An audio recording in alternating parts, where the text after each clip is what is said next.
সুপ্রিয় প্রকৌশল শিক্ষার্থী, আমরা এই যে অ্যাসফল্ট পেভমেন্ট রিক্লেইম করছি, এটি ব্যবহারের কতগুলো নির্দিষ্ট নিয়ম আছে। স্টেপ 1 হচ্ছে মিলিং বা এক্সট্রাকশন। প্রথমে এটিকে তুলতে হবে। সেকেন্ডলি, এটাকে স্ক্রিনিং এবং ক্র্যাশিং করতে হবে। থার্ডলি, এটাকে স্টক পাইলিং এবং স্টোরেজ করতে হবে। এমনভাবে করবেন যেন কোনোভাবেই এতে আর্দ্রতা না থাকে।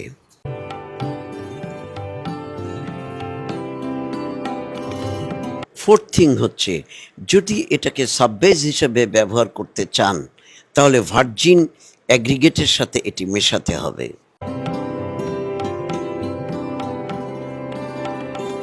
যদি তা না করে আপনি সাইডে এনে এরপরে ভার্জিন অ্যাগ্রিগেট এখানেই মিক্স করেন, তাহলে দুটো সমস্যা হতে পারে। 1 নম্বর, আপনি প্রপার গ্রেডেশন পাবেন না। 2 নম্বর হচ্ছে, ঠিকাদার কতটুকু সাপ্লাই দিল আর কতটুকু আপনার ওল্ড মেটেরিয়াল আছে এর হিসাব বের করা আপনার জন্য খুবই জটিল হবে।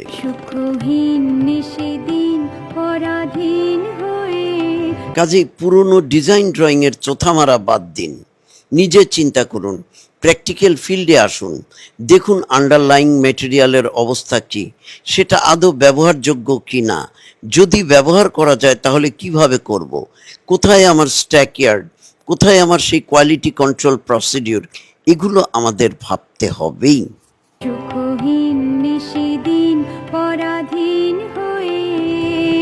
এছাড়া আপনাকে এই গালি শুনতেই হবে যে 1 বছর রোড করে পরের বছর ভেঙে যায়, কিংবা বাংলাদেশে রোড কনস্ট্রাকশন অনেক হাই।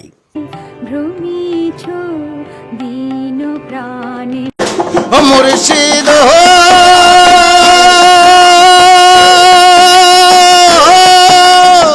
সবার আছে জায়গা জমি, ধন্দলতের নাই রে কমি, আমার মনে আছো শুধু তো ও মেরে, জীবনে মরণে খাদিও ওই চরণে, জীবনে মরণে থাকিও ওই চরণে, জীবনে মরণে খাদিও ওই চরণে, তুমি বিনে বান্ধব নাই রে আমার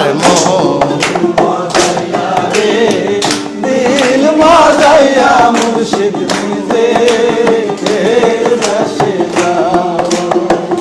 হো মুর্শিদ হো